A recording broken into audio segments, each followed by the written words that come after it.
एक तरफ जंग चल रही है तो दूसरी तरफ इजराइल में फंसे यूएस के नागरिकों को बचाने की कोशिश की जा रही है, वो भी डोनाल्ड ट्रंप के द्वारा। और डोनाल्ड ट्रंप का एक बयान सामने आया है कि कैसे हम सुरक्षा की गारंटी लेते हैं। खबर सामने आ रही है, सुरक्षा की गारंटी, इजराइल में फंसे अपने नागरिकों को निकालने को लेकर यूएस का बड़ा बयान। जानिए आगे क्या कहा। मिडिल ईस्ट में युद्ध के हालात में इजराइल में फंसे अपने नागरिकों को बाहर निकालने को लेकर अमेरिका की ओर से बड़ा बयान दिया गया। दूतावास ने इसको लेकर बड़ी बात कही है। अब ईरान के बीच जारी युद्ध के चलते पूरे मिडिल ईस्ट में जंग की आग भड़क गई है। तेहरान की ओर से जवाबी हमले किए जा रहे हैं। ऐसे में इजराइल में यूएस नागरिकों की सुरक्षा का मुद्दा चिंता का विषय बना है, जिस पर अमेरिका ने साफ किया है कि मौजूदा हालात ऐसे नहीं हैं वे अपने नागरिकों को इजराइल से बाहर निकाल पाएं।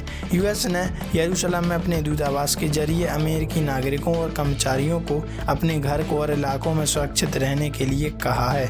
अमेरिकी एम्बेसी का क्या कहना।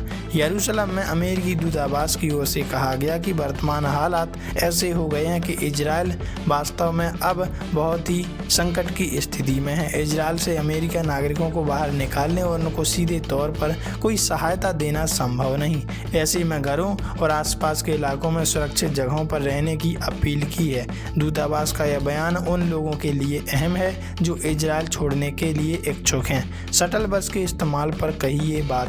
अमेरिकी एम्बेसी की ओर से कहा गया कि इजराइल की टूरिज्म मिनिस्ट्री ने मिस्र के साथ ताबा बॉर्डर तक शटल बसों को चलाना शुरू किया है। ऐसे में अभी जो अमेरिकी नागरिक इजराइल को छोड़ना चाहते हैं वे मंत्रालय के एग्जिट फॉर्म के जरिए रजिस्ट्रेशन कर सकता है और यात्रियों की लिस्ट में अपने नाम जुड़वा सकता है। ताबा बॉर्डर पोस्ट खुली है, जिसके खुले रहने की संभावना। सुरक्षा से किया इनकार। अमेरिकी दूतावास की ओर से यह भी कहा गया कि वह आधिकारिक तौर पर इस शटल सर्विस का समर्थन नहीं कर रहा। बयान में कहा गया कि अमेरिकी एम्बेसी की ओर से इजराइल की शटल सेवा के पक्ष या विरोध में कोई भी सिफारिश नहीं कर सकता।